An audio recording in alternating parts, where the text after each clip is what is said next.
Namaste everyone. Very warm welcome to Satsang.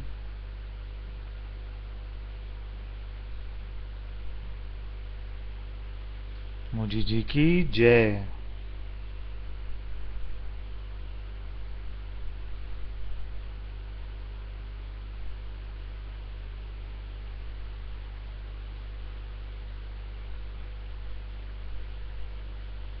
If you are joining us for the first time today, you can ask your questions in the chat window.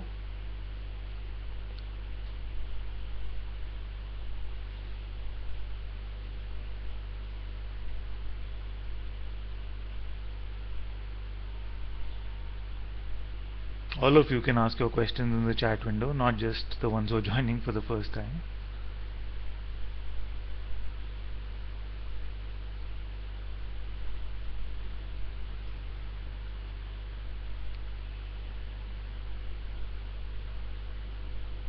Namaste Debra.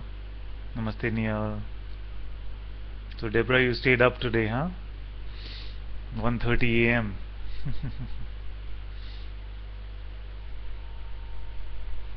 Let's see if we can make it worth your while.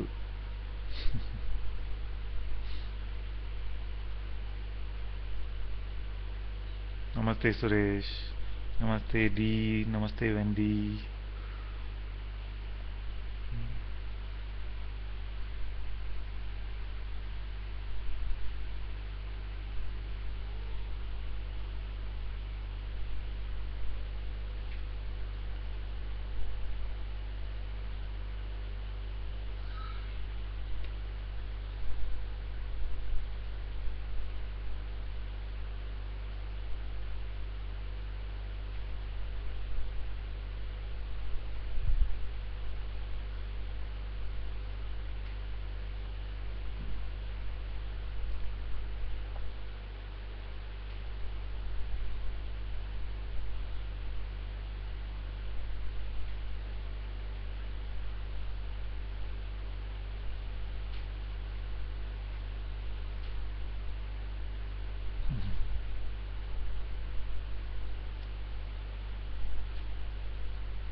What's coming up today is to speak a little bit about emptiness.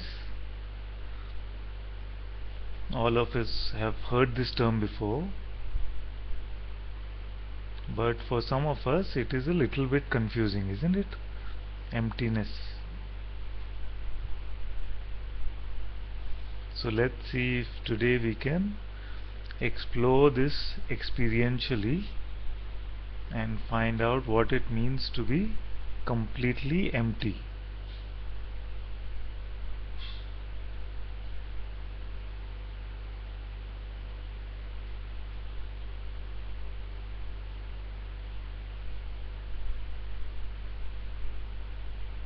In the world, it seems like there is so much that can grab our attention.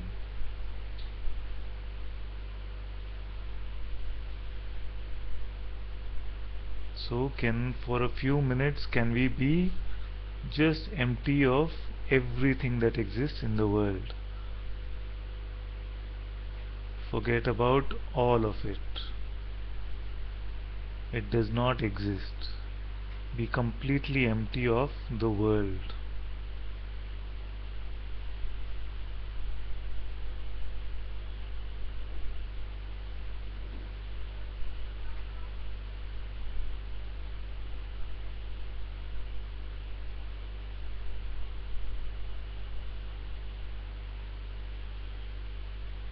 Be empty of the world.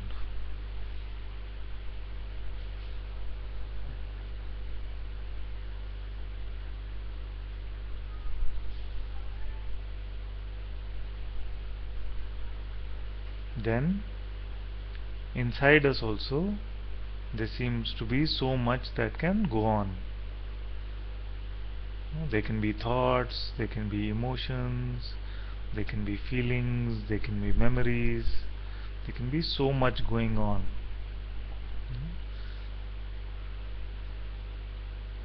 So let go of all of that as well. Be completely empty. Completely empty. hold no ideas about yourself also. Even the most beautiful concepts, be completely empty of them.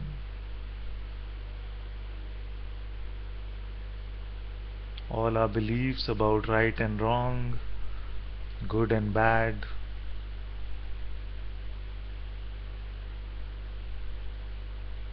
all the shoulds and coulds,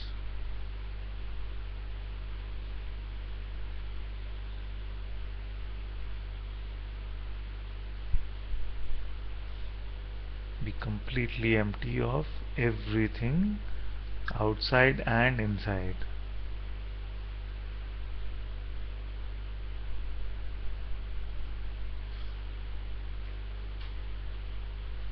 If you let it go, it cannot stay.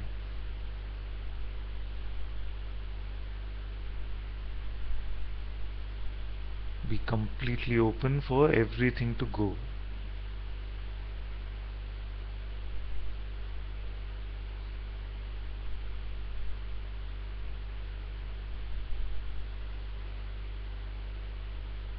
The special concept that you're still holding on to, the concept that something should happen now, all expectations can be let go of.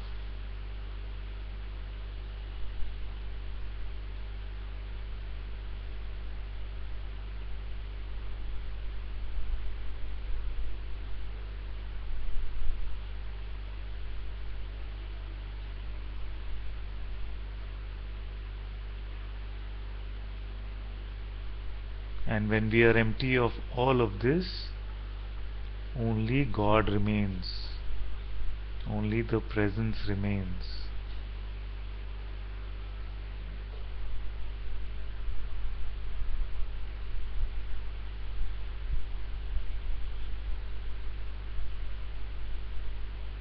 And this we cannot lose.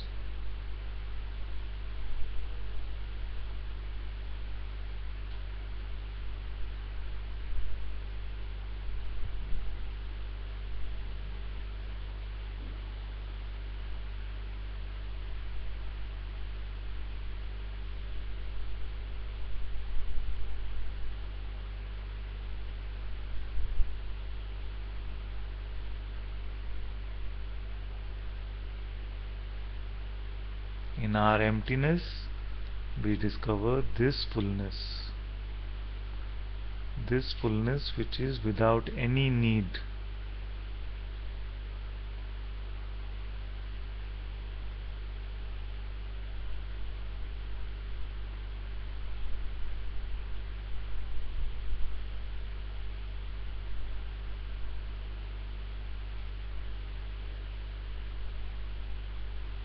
This is freedom. This is liberation.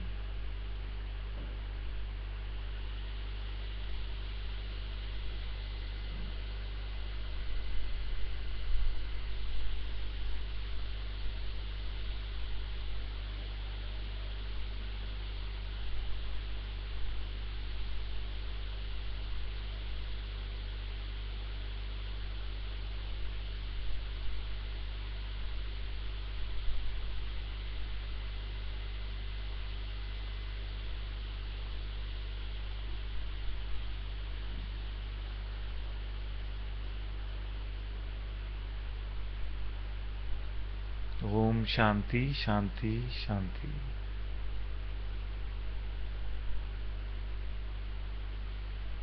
Can it be any simpler than this?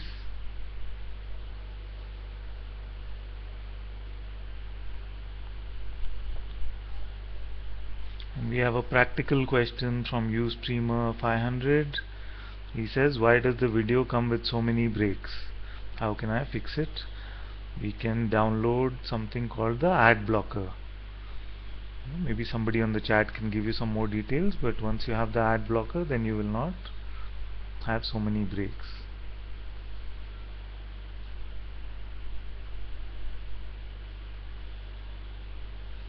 So, just coming back to where we were, Is this emptiness clear now?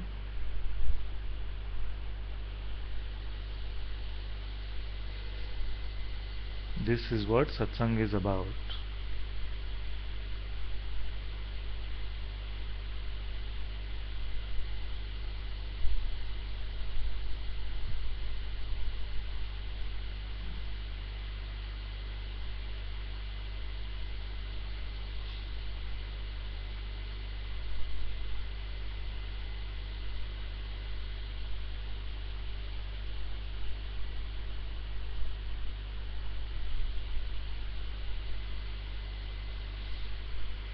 To find yourself is the simplest thing. It is the simplest thing.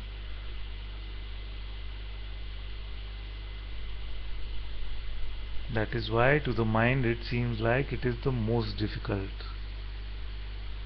Because there are no steps, there is nowhere to get to. You are always here, and you are what you are looking for.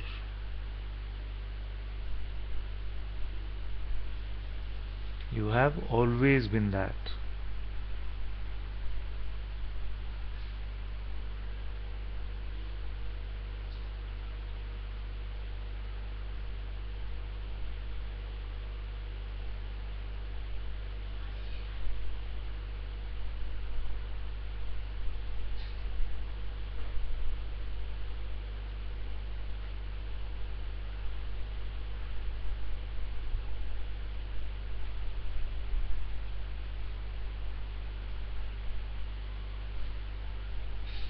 Freedom is just this.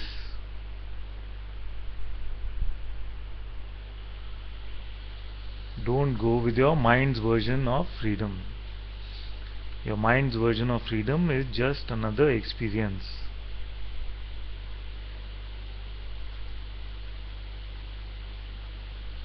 Freedom is not another state or another experience. It is your own true nature.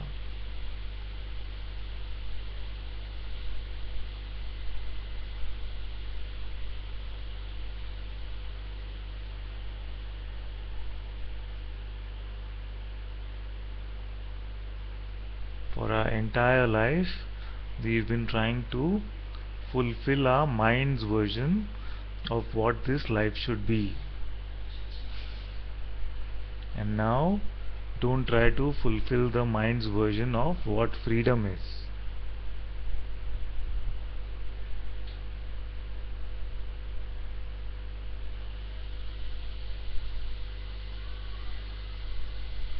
In the right here and now, there is freedom.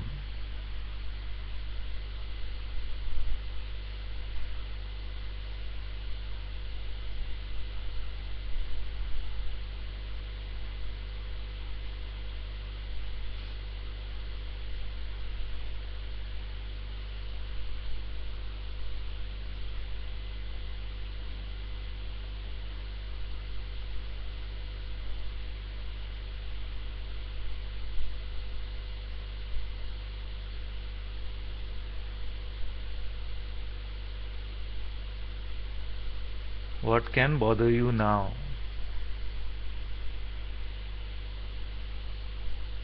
The juiciness, the stickiness of the mind is leaving you. But it will make its last ditch attempts to stay.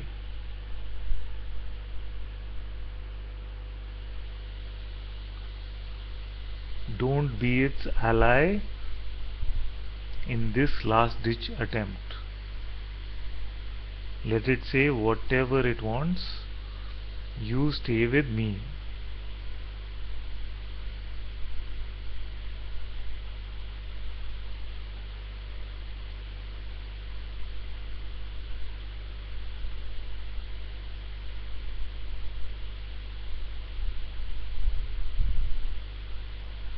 Don't let the mind's voice dominate the voice in satsang.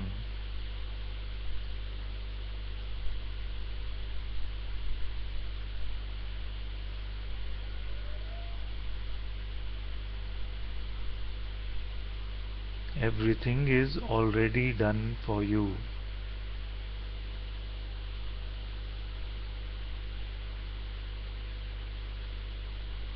Don't hand over the power back to the mind now.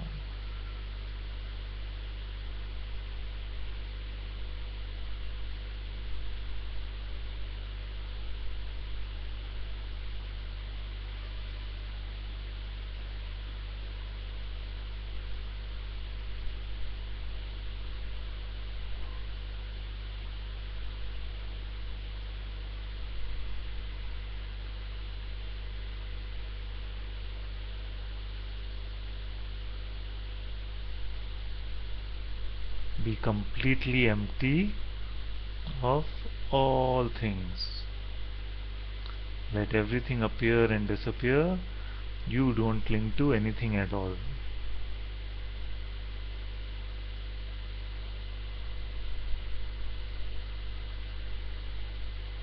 Stop chasing the world. The world can chase you if it likes.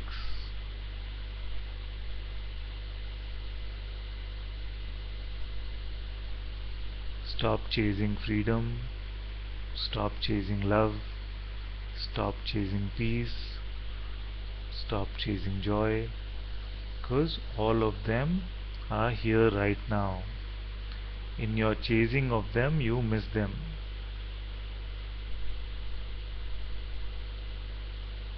Therefore, right now, just stop.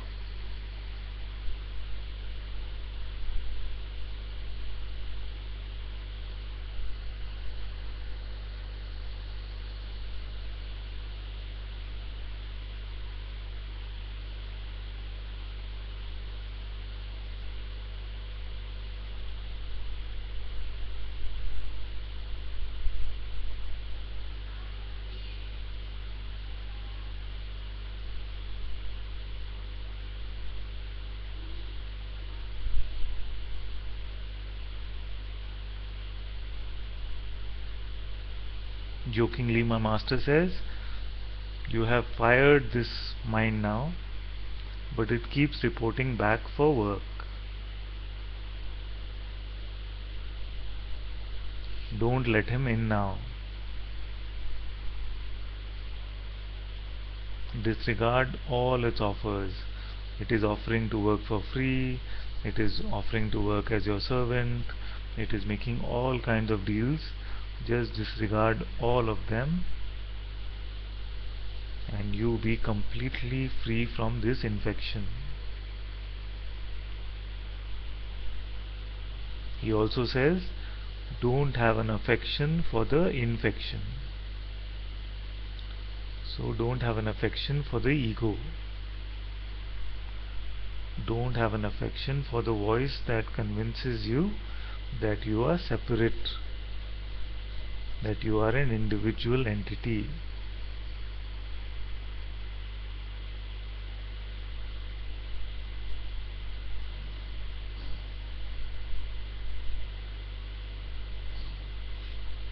Okay, let's look at some questions. Lucia says, my mind has been trying to grab my attention in the past couple of days. It's been very loud. Yes, it can be very loud, but you let it be as loud as it likes. You stay with me now. You stay with me. You hold my hand. Let the mind do whatever drama it wants. The ego is a ultimate drama queen. If you go with this drama queen, your life will become a soap opera. I don't know where that came from.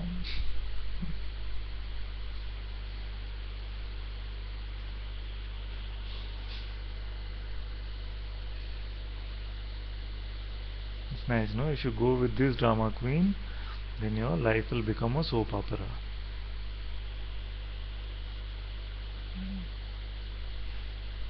Don't perpetuate this soap opera.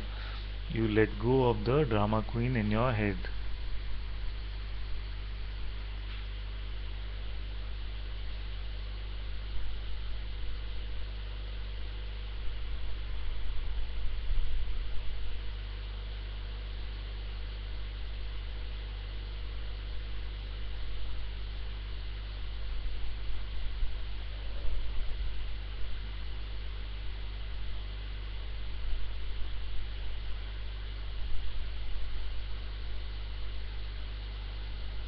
Everything can be let go of.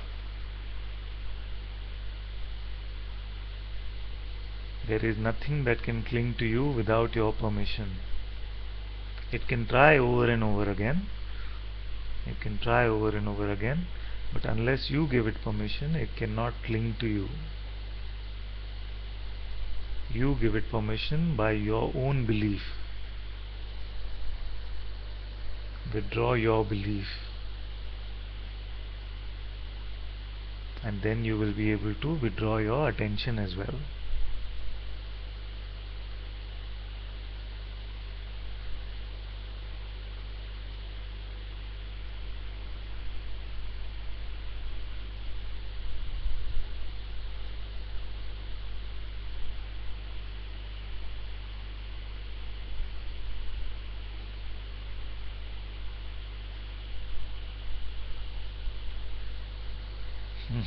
Soham says next quote. You have to put a penny in the machine and the next quote then comes out.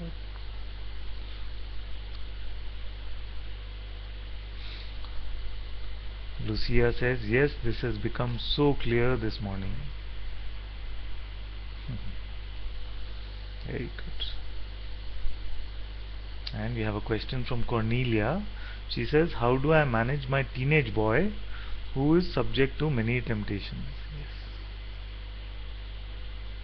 I have a 12-year-old who's turning 13 in a couple of months as well, so I can relate to this question very well. What I found is the best thing that they need is for us to be completely free first. Then there is a lot of credibility of the advice that we give them. And especially at this age, when we tell them don't do this and don't do that, if they find that we are not able to control our own temptations, or we are given to the ways of this world, then what we say does not have a lot of credibility with them. Therefore, the best thing we can do for our children is to become completely free ourselves first. And from this state of freedom, what will appear will be most beautiful. Even the advice that will appear will be the most beautiful.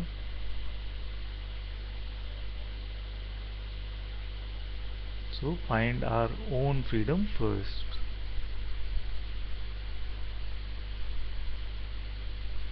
Second, remember that life is pointing them towards this freedom in every moment as well.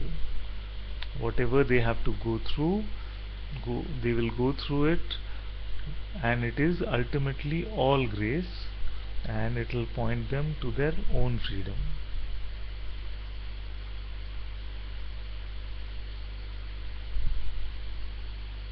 If we find that there is not a lot of openness, then it is better not to force too many words down their throat.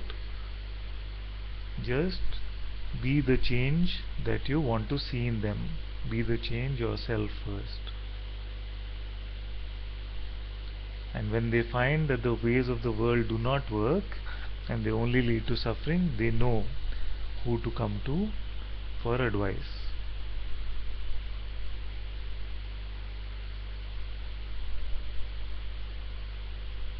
So as parents, we would like to shield them from any suffering. We would like to shield them from all suffering. Nobody likes their children to suffer, but remember that even their suffering will point them to the truth.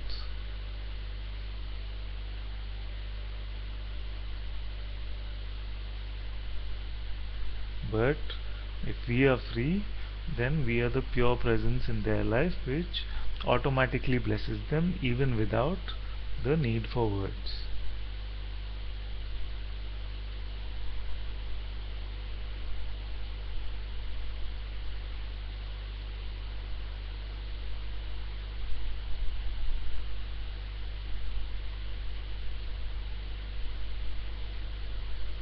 The mother identity and the father identity are very, very primal identities. And even in the animal kingdom, these identities are very, very strong. So I'm not going to say something like just drop this identity right now and treat every child like your child.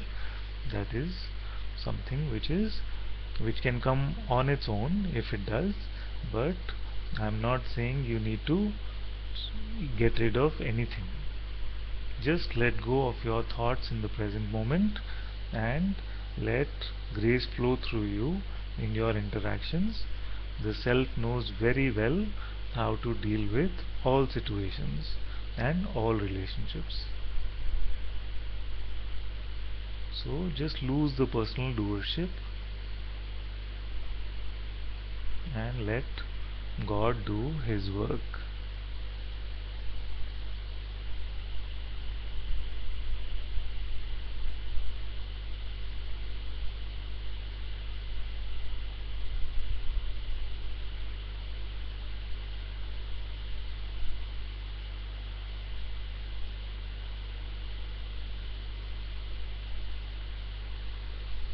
And Deborah says, this took place for me. What comes up is a boredom, which is now the focus of my attention because there is nothing else. A boredom.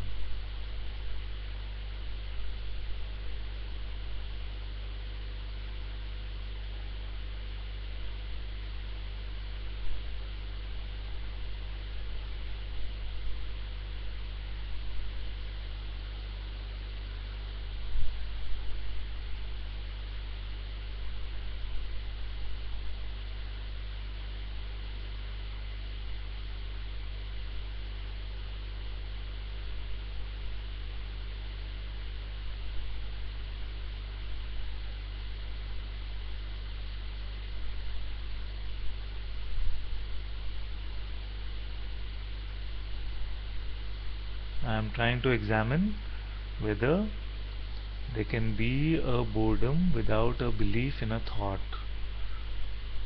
Because to be honest, I have not experienced boredom for quite some time, so I'm just trying to recreate that experience of boredom. Because in this emptiness, there's no sense of even time or boredom. So, is there? I feel that there must be something which has been believed, and then even this boredom can be given attention to. Maybe even the thought that there is nothing here now.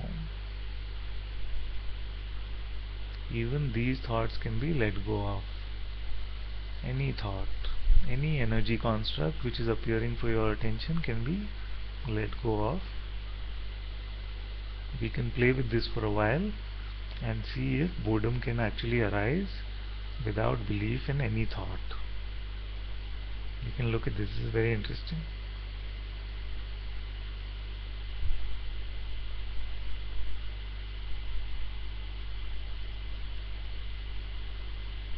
Yes. Atma says even their suffering will point them to the truth. Yes, that's absolutely true. Oh, very welcome Cornelia. Very welcome Suresh. Very good.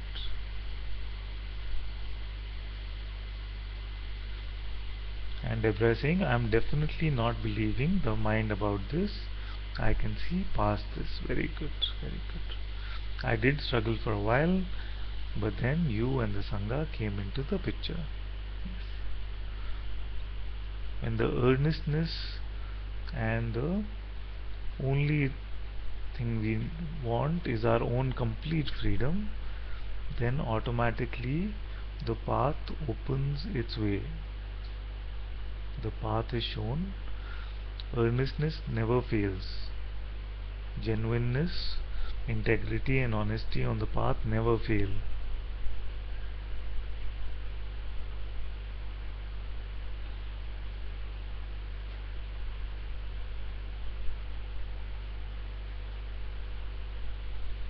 Just like the spiritual ego always gets slapped, the true seeker always finds his way home.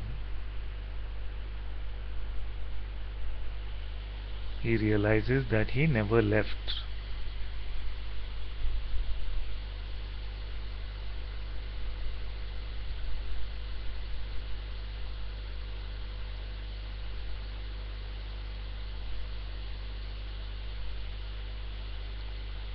Neil has a question. He says, Father, how can I stop believing?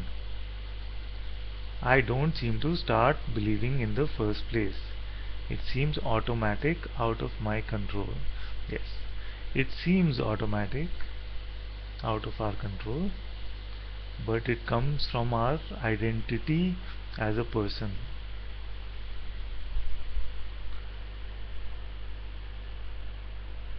First, there must be a belief in ourselves as a person, and then there can be a belief in a thought about that person. So now that we have inquired and seen that the person is not to be found, no, we've looked and seen, I cannot find the existence of this person. This body is just a bundle of flesh and blood made up of the food that I have eaten, but this person I just cannot find. Even in the worldly realm or the phenomenal realm, I cannot find this person. If I cannot find it, then I must not believe that I can be something which I cannot find. So even when we are in the state of I don't know who I am, it is very difficult to believe our thoughts.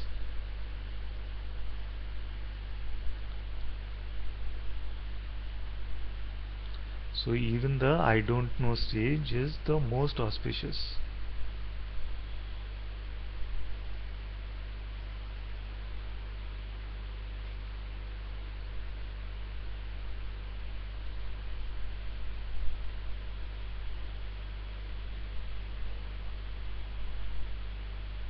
And if we can see this, that I don't know who I am, then any thought that is appearing, any emotion that is appearing, we can simply ask, who is this for?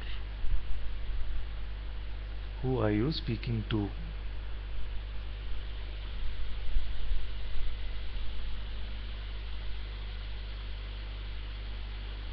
And with a little bit of this inquiry, you will find that all the juice in these strong thoughts is taken away. But yes, it does seem sometimes that it is automatic, especially for the deeply conditioned beliefs that we have nurtured over many years. Then it takes a while for them to completely die because they have been strongly nourished. Now we have withdrawn the supply of nourishment of belief to them, and they will not last.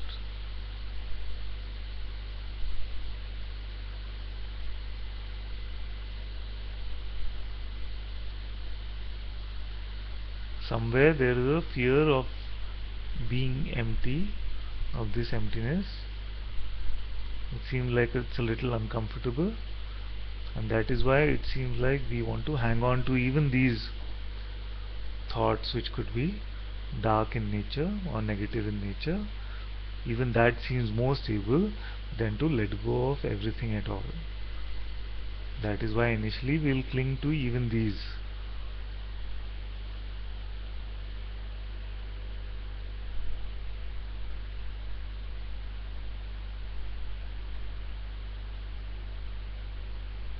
Because when we're feeling this sense of unsteadiness, because this voice in our head that we've relied on for so many years, we've stopped trusting that now, then sometimes there comes this, I don't want to use the word weakness, but just for, because we have to use some word, there can be a weakness to hang on to something. We feel something is better than nothing, so can I at least hang on to this? But no, now we can let go of even this. Everything can be let go of. Everything is not you. It is not you. It is seen, therefore you are the seeing of it and not the content of it. It is seen. It is an object, which it is an appearance.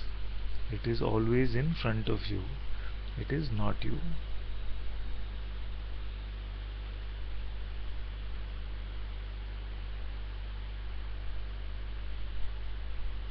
So this magnetism will be reduced more and more and more, and soon you will laugh at these things, and you will laugh at how You were attracted to them at one point.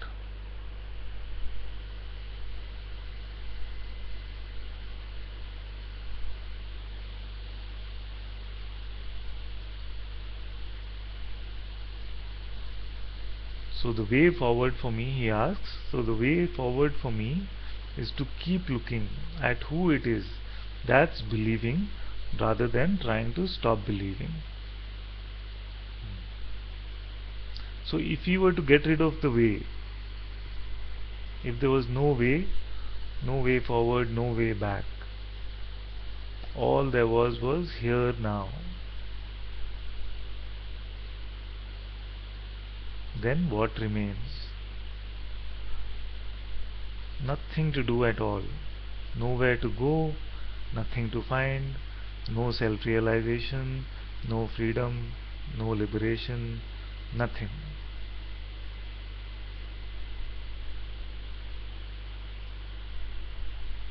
If all of these were seen as just concepts and were dropped, then what remains now?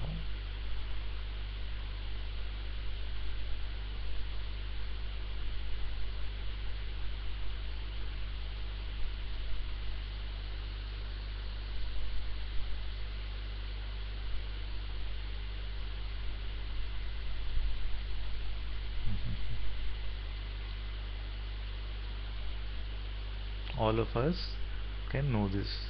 Suppose I was to say that freedom was just a concept, liberation was just a concept, realization was just another concept. There's nowhere to go, nothing to do at all, everything is being taken care of itself. Then what remains?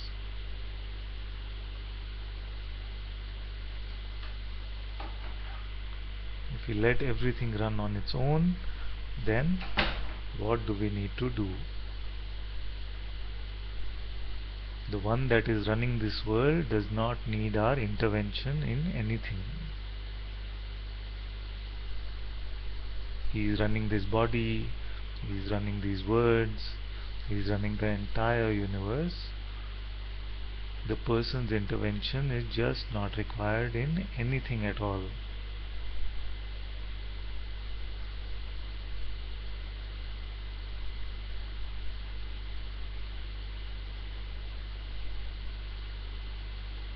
No doing, no not doing, nothing at all. Just this beautiful neutrality of nothing at all.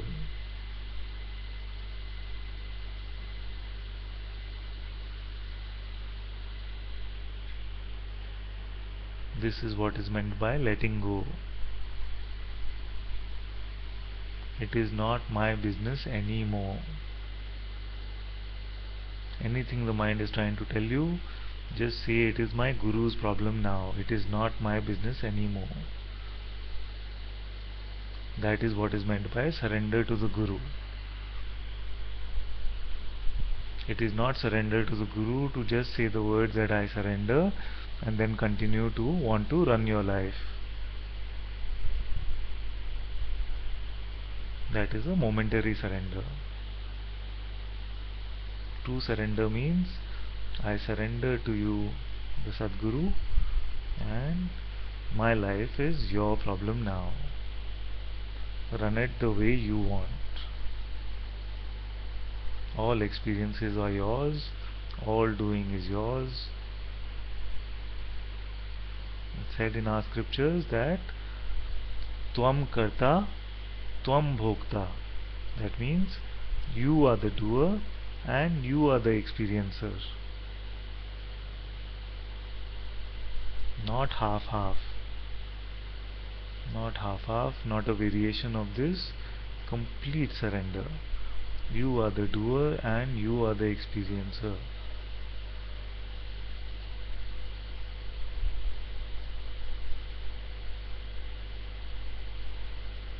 So then we cannot question that why is this happening to me?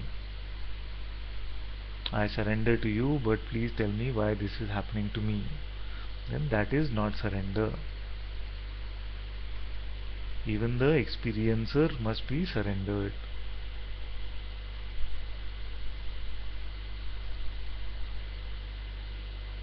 Even the concept that there is a me that is experiencing my life must be surrendered. Because now if I am the doer, then I am the experiencer also.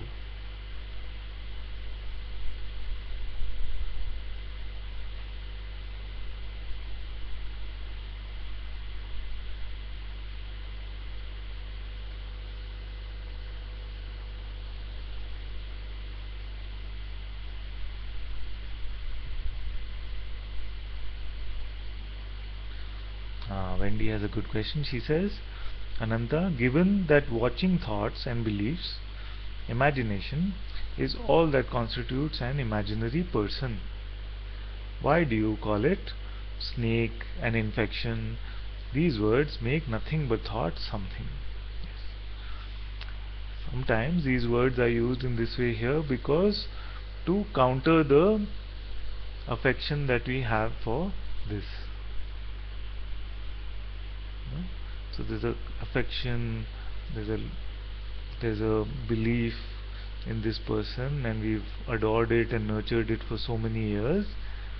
So therefore, to reverse that conditioning, to bring it to neutrality, some strong words get used sometimes, starting from the Bible. Even all the masters have used strong words sometimes to describe the ego, so that we lose our conditioning of affection and nurturing towards the ego. And once it comes to the point of neutrality, then it does not matter what words are used to describe it.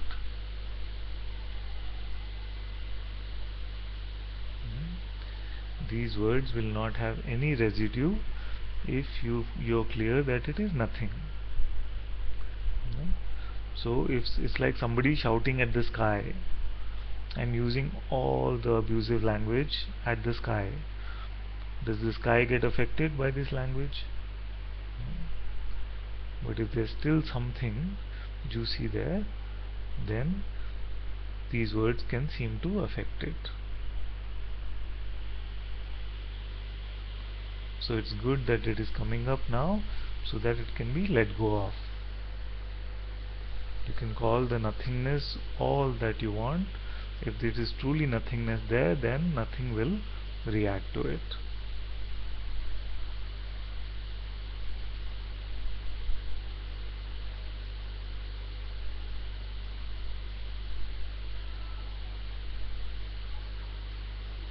No matter what words are used, if it is nothing, then it cannot become something unless we allow it to become something.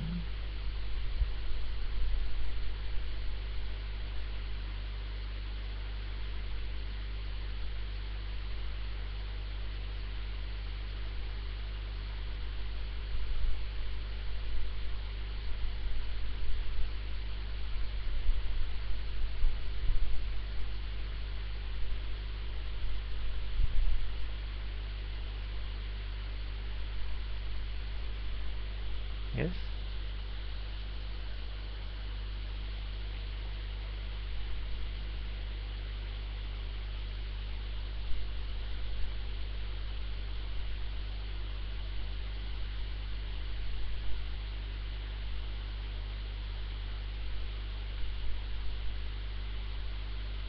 Very good.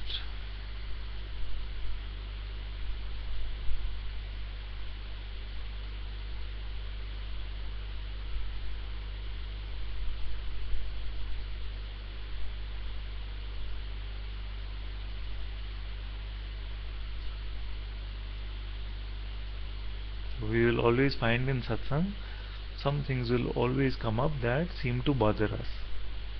No? And that is a great satsang. That is a powerful satsang. Because the job of satsang is to expose all of this which comes up. No? So, even to look at something like this is very beautiful, because if we are completely convinced that something is nothing, then no matter what words I use to describe this nothing, it will have no effect. But if there's still something which believes that there is something in this, but I have believed now that it is nothing, and now when you call it snake, or you call it insect, or you call it infection, all of these things, then it is forcing me to look at it as something, then we can see that there is a mental holding on to the concept of nothing. Hmm? When you realize completely that it is nothing, then these words will not have any juice to them. But here, take the opportunity to see that no mental concept of it as nothing has to be held on to. Let go of even this last concept, that it is nothing.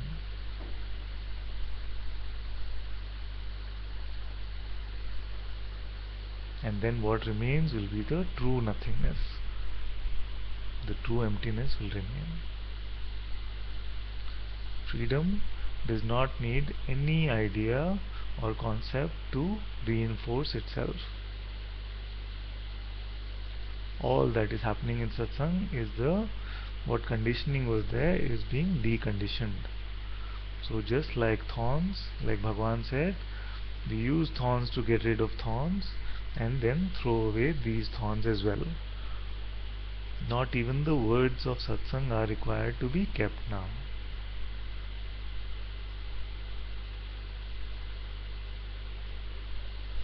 So that is true emptiness.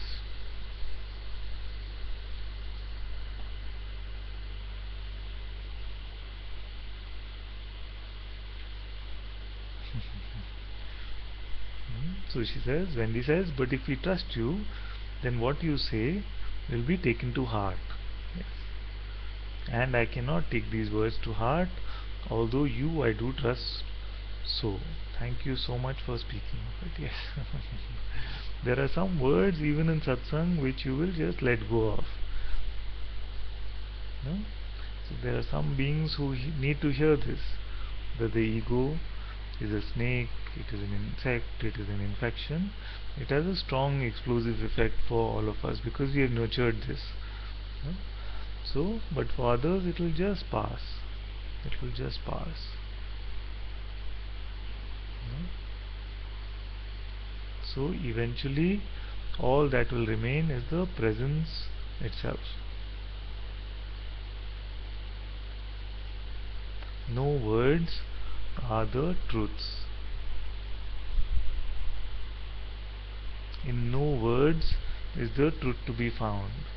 Like Maharaj used to say, Nisargadatta Maharaj used to say that the only truth that you can speak is that I am. And ultimately, even these words will be seen to be false.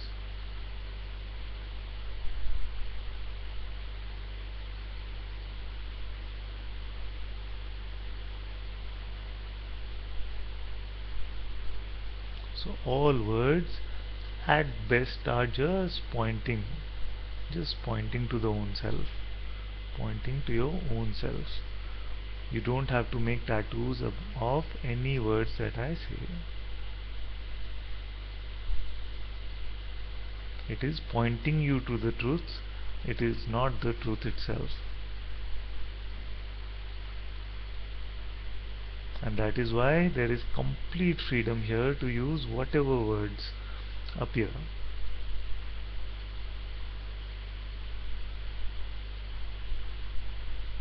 Because all they are mere thorns that we are using to remove other thorns.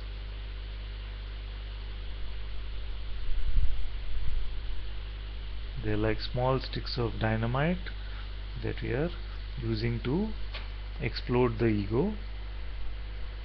They are small bombs that we are using to explode the ego, but we do not need to get attached to any sticks of dynamite.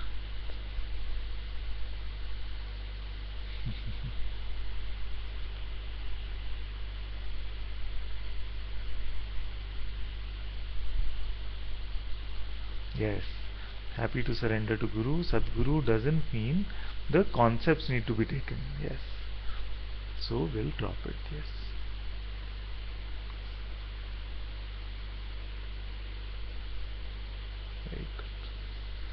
all concepts can be dropped.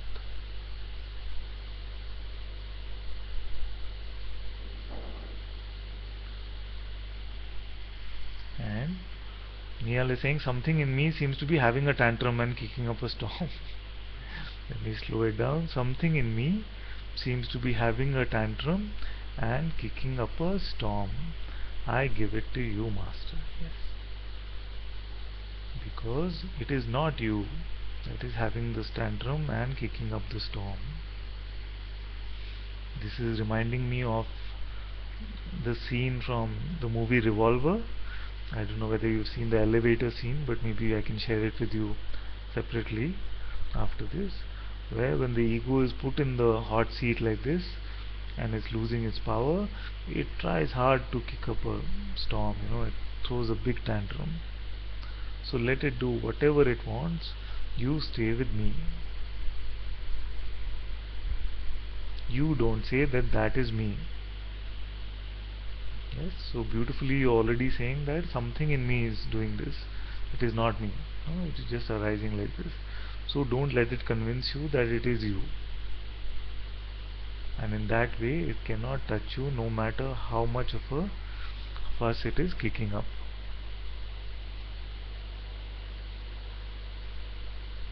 This is the drama queen that we were speaking about.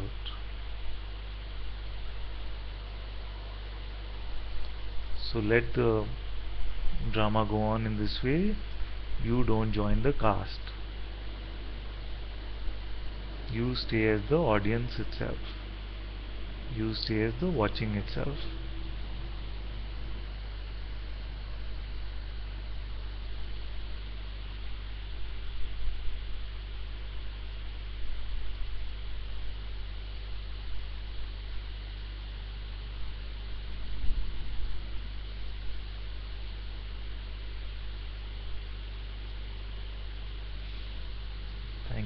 Thank you so much everyone.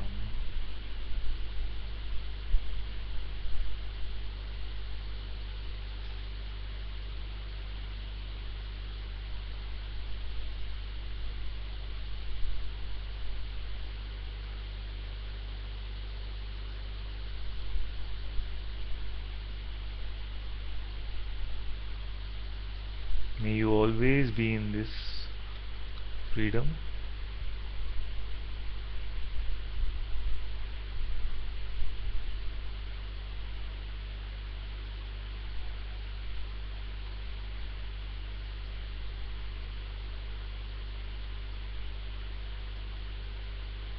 May you always find that there is complete space in you for everything to appear and disappear without your own engagement or involvement in it. May you be completely free from all resistance.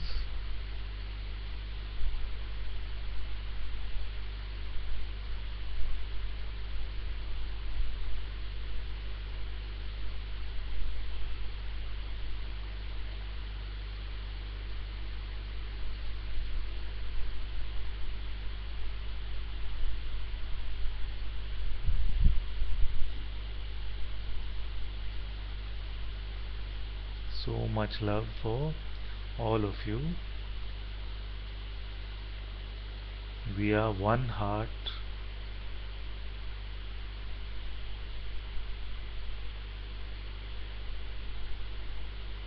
one voice, and one being. That is why this is the Sangha of being.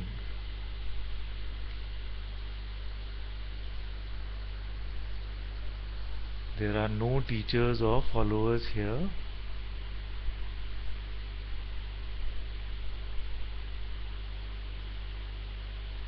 The voice of the Sadguru can speak through all of us, and my head is forever bowed to that voice, that Sadguru, which speaks through all of you now.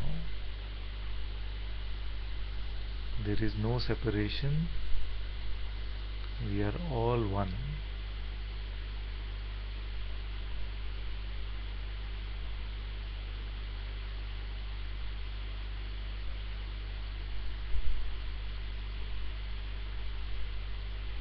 yet there is complete freedom to use whatever words appear.